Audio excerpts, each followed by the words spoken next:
Welcome back to episode of car talk. हमारे एक ने हमारे से सवाल किया है कि उन्होंने आज से 1.5 साल पहले हमारे चैनल देखना शुरू किया। तो उन्होंने कहा कि मुझे काफ़ी इन्फॉर्मेशन मिली है आपका चैनल देखकर। काफ़ी उन्होंने तारीफ़ की। उसके बाद उन्होंने अपना एक एक्सपीरियंस बताया कि उन्होंने आज से 1 साल पहले इन्वेस्टमेंट की थी और एक कंपनी थी बैरियर टाउन में। उन्होंने एक अच्छी बिल्डिंग बनाई थी 1 कनाल की, तो उसमें उन्होंने इन्वेस्टमेंट की थी। वो कहते थे कि वो टाइमली डिलीवर कर दी। तो मैंने कहा कि आगे भी अच्छा काम करेंगे, तो मैंने आगे इन्वेस्टमेंट कर दी। उन्होंने फिर आगे एक नया मॉल बनाया था, उसमें मैंने इन्वेस्टमेंट कर ली। उसमें मैंने कुछ दुकानें खरीद ली उनसे। अब वो मॉल तो काफ़ी बड़े साइज़ का था, काफ़ी बड़ा प्लॉट था उसका, बड़ा कुछ में बनना था। लेकिन वो प्रॉब्लम ये आया कि वो मॉल बन नहीं सका, शुरू नहीं हो सका। एंड उसका अब 1 साल हो गया है ऑलरेडी, काम वहाँ पे शुरू नहीं हो सका। जो इंस्टॉलमेंट्स दी थी उन्होंने बैरियर को, वो पता चला मुझे बैरियर से कि उन्होंने इंस्टॉलमेंट अभी तक जमा नहीं कराई। तो अभी तक उन्होंने प्लॉट भी अपने नाम नहीं किया हुआ। तो इस सिचुएशन में अब मैं क्या कर सकता हूँ कि अब कंपनी के जो नुमाइंदे थे वो कॉल नहीं उठा रहे। जिस सेल्स लेडी ने मेरे से मेरी सेल्स करवाई थी, वो अब जो कह रही है कि मैंने कंपनी छोड़ दी हुई है और जो कंपनी के बाकी दफ्तर है सारे बंद हो चुके हैं। तो इस सिचुएशन में क्या करना चाहिए, आइए इस पर बात करते हैं।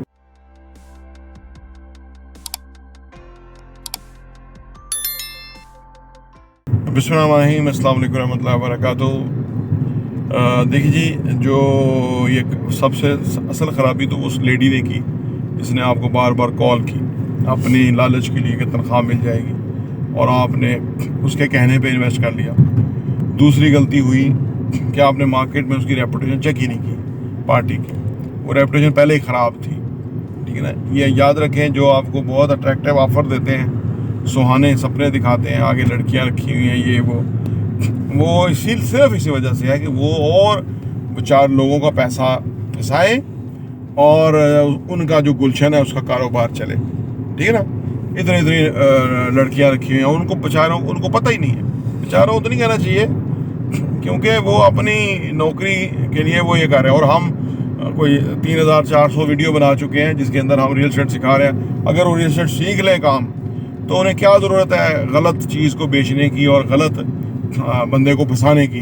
और वो बेचारा फंसाया। अब आप घर बैठ गई हैं कि जी अब आपकी नौकरी नहीं है, तो वो बेचारा वो किसको पूछे, ठीक है ना। कोई ज़मीर की नाम की चीज़ होती है जो कि हमारे यहाँ नहीं है। उसकी वजह है कि हर कोई दूसरे की मुश्किल से या दूसरे की मजबूरी से फ़ायदा उठा रहा है। तो जो लोग ये हैं, इनका तो कुछ भी नहीं, यहाँ भी कुछ नहीं है, इनकी जलालत ही जलालत है, ठीक है ना। क्या ज़रूरत है आपको बड़े बड़े प्रोजेक्ट शुरू करने की जबकि आपकी हैसियत नहीं है, जब आपका तजुर्बा नहीं है, ठीक है ना। क्या ज़रूरत है आपको, किसको आपने जल्दी किसको बताना था। आपने जिसको बताना था उसने आपकी असल औकात देख ली कि आप मैनेज ही नहीं कर सके।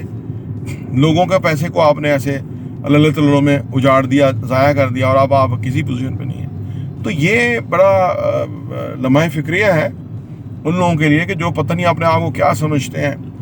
हाँ जी, कोई प्रॉपर्टी टाइकून है। भाई, आपने लोगों के लड़कियां डाल के बीच में लोगों से पैसा ले लिया हुआ है और अब आप प्रॉपर्टी टाइकून बने और पता नहीं क्या बने हुए, बड़े अकले कुल बने हुए, फ्रॉडिये हो आप एक नंबर के। धोखा दिया आपने लोगों के साथ। आपको जूते मारने चाहिए लोगों को, लेकिन हमारे यहाँ कोई निज़ाम नहीं है जूते मारने का ना। यहाँ कोई अगर अदलिया का सिस्टम होता तो कोर्ट में जाते तो आपको पता लग जाता। यहाँ कोई अल्लाह करे अदलिया आज़ाद अदलिया हो कि लोगों को जो इंसाफ दिलाए, यानी किसी के साथ कोई फ्रॉड हो जाए बस वो कोई स्टेट नहीं है उसके खिलाफ वो करने वाली। ये हम तो इस तरह के एक सवाल आपके सामने लाते ही नहीं है। मैं खुद मना कर देता हूँ। जो जुल्म ज़्यादतियाँ हो रही हैं यहाँ लोगों के साथ, वो लोग डाइजेस्ट कर जाते हैं। मुझे नहीं पता कि वो कैसे डाइजेस्ट कर जाते हैं कि भाई उनके साथ ज़्यादती हो गई है और वो ना किसी का नाम ही ले रहे, कोई बाहर निकल के कोई प्रोटेस्ट नहीं कर रहे, वो किसी को कह नहीं रहे। तो माशरा बेहिस हो गया और उसके अंदर हर बंदा अपने जो है ना वो बेहिसी में बदमस्त है। और ये हमारा पाकिस्तान बदकिस्मती से बन के रह गया। और जो हमारे फाउंडिंग फादर थे कायद आज़म मोहम्मद अली जिन्ना, देखे ना क्या गंदे लोग आए और कहाँ अजीम लोगों ने मुल्क बनाया था, और गलीज लोग जो है वो आ गए अभी कि यानी आप पैसा लोगों का लूटें, लोगों को झूठ ब्लफ करें, झूठ बोलें, उनके हकूक खाएं और फिर उनके ऊपर ही आप चौधरी बन के बैठे रहें और उनको जनाब है आप सियासतदान है और वो। तो ये सारा सिस्टम है, इसीलिए हमारा हर शोबे के अंदर ये माशरे में यही चक्कर चल गया है। अभी कोई सोल्यूशन है इनके पास, ये जो व्यूअर है सोल्यूशन ये आप बहरिया को जाएं, बहरिया को जाके उन्हें कहें जी हमारे साथ ये गलत हो गया, तो जाके वीडियो बनाएं कि जी बहरिया के अंदर ये बंदा इसने ये प्रोजेक्ट किया और ये बताओ। बाकियों को कॉल करें कि आप भी आओ जी जिसके साथ जाती हुई है, प्रोटेस्ट लॉन्च करें ना। बहरिया का काम है कि वो जो प्लॉट, तो इधर ये ना कौन सा ले गया प्लॉट, बहरिया प्लॉट बेचे और उनको क्लियर करे। जब तक ये रोएंगे नहीं, पीटेंगे नहीं, शोर नहीं मचेगा, तब तक कैसे पैसा वापस मिलेगा? यहाँ तो कोई देता है? बहरिया बिल्कुल देगा। बहरिया ने अपना नाम खराब नहीं करना, किसी सोसाइटी ने अपना नाम नहीं खराब करना होता। उसकी सोसाइटी में कोई रह के आके फ्रॉड करके चला जाए और वो बहरिया के ऊपर चला जाए, बदनामी तो बहरिया की हो जाएगी। तो इनको इस पे करना चाहिए। मैं वैसे ओवरऑल बात कर रहा हूँ कि ये तो चलो इनका तो मामला हल हो जाएगा क्योंकि आगे अथॉरिटी है बहरिया की ना। मैं ओवरऑल बात कर रहा हूँ, ये हाउसिंग सोसाइटी वाले तो ये कर रहे हैं ना, बेचारे मासूम जो को फांसे जा रहे हैं, उनको बेचारा पता ही कोई नहीं है। तो ये एक बदकिस्मती है इस मुल्क के अंदर। जबकि मुझे नहीं समझ आती कि जबकि हलाल में इतनी इज्जत है, ताकत है, बरकत है, इन लोगों के ऊपर हराम इतना क्यों अट्रैक्टिव हुआ है, मुझे ये समझ नहीं आती। मेरा कोई सवाल है कि जिसके ऊपर भाई आपको अगर वो बड़ा ओहदा मिल गया, आपको सीट मिल गई, इज्जत मिल गई है, तो फिर आपने हराम क्यों खाना है? पर अल्लाह से दुआ है कि अल्लाह आपका मसला हल करे।